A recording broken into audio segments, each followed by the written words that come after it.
Shof'tim, chapter 20.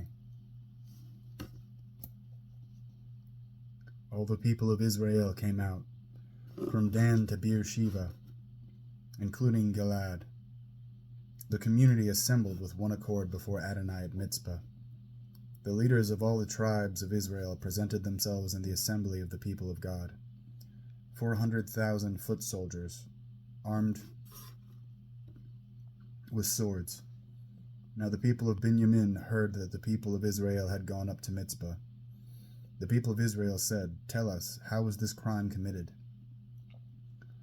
The Levi, the husband of the murdered woman, answered, "I came to Giv'ah, which belongs to Binyamin, I and my concubine, to stay the night. And the men in Giv'ah attacked me and surrounded the house I was staying in at night. They wanted to kill me, but instead they raped my concubine to death.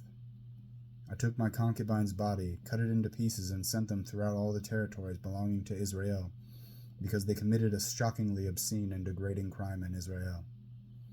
Look, you are all people of Israel, so discuss what to do and give your advice here and now." All the people stood up in agreement and said, "None of us will go home to his tent or his house. What we will do now to Giv'ah is this: we'll draw lots. We'll take 10 men out of each 100 throughout all the tribes of Israel, and 100 out of 1,000, and 1,000 out of 10,000, to collect food for the others. When these men come to Giv'ah in Binyamin, they will avenge the crime that was committed." Thus all the men of Israel, joined together in complete agreement, assembled to attack the city. The tribes of Israel sent men throughout all the tribes of Binyamin with this message: "What is this crime committed by some of your people? Turn over these good-for-nothings who are in Giv'ah at once, so that we can execute them and rid Israel of such evil." But the people of Binyamin refused to obey the order of their kinsmen, the people of Israel. Instead, the people of Binyamin gathered themselves together from their cities and went to Giv'ah to fight the people of Israel. On that day there were 26,000 men from Binyamin armed with swords, besides the inhabitants of Giv'ah, who numbered 700 specially chosen men. All of these 700 specially picked men were left-handed, and every one could sling a stone at a hair and not miss. The army of Israel, apart from Binyamin, numbered 400,000 men with swords.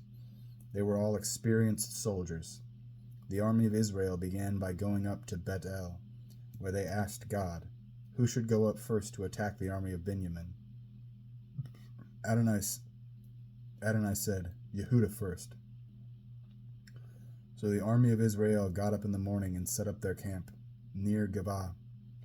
Then the army of Israel went out to attack Binyamin and set up their battle line in front of Giv'ah. But the army of Binyamin came out of Giv'ah and slaughtered the army of Israel. On that day, 22,000 men fell.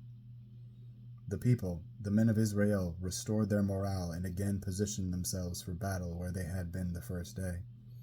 Then the army of Israel went up and cried before Adonai until evening. They asked Adonai, "Should we attack our kinsmen, the people of Binyamin, again?" Adonai answered, "Attack them." So the army of Israel went out to attack the army of Binyamin the second day. But Binyamin went out against them from Giv'ah the second day and slaughtered the army of Israel. 18,000 men armed with swords fell. Then the whole army of Israel, all the people, went up to Bet-El and cried and sat there in the presence of Adonai. They fasted that day until evening, offered burnt offerings and peace offerings to Adonai, and asked Adonai what to do. The ark for the covenant of God was there at that time, and Pinchas, the son of Eleazar, the son of Aharon, stood before it at that time. They asked, "Should we still go out to battle against our kinsmen, the people of Binyamin, or should we stop?" Adonai answered, "Attack, because tomorrow I will hand them over to you."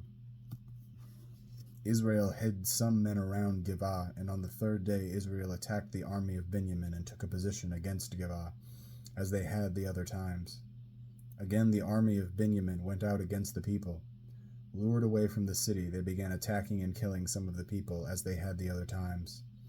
They killed about 30 men of Israel in the countryside, and on the roads, one of which goes up to Bethel, and the other to Giv'ah. The army of Binyamin said, "They're defeated just as before." But the army of Israel said, "Let's run off and draw them away from the city onto the roads." All the men of Israel left their places and took up a battle position at Baal Tamar, while the other Israel men burst out of their hiding places at Ma'ara Giv'ah. 10,000 men chosen out of all Israel came over to attack Giv'ah, and the combat was intense. But the army of Binyamin didn't know that they were about to be defeated. For Adonai routed Binyamin in Israel's presence.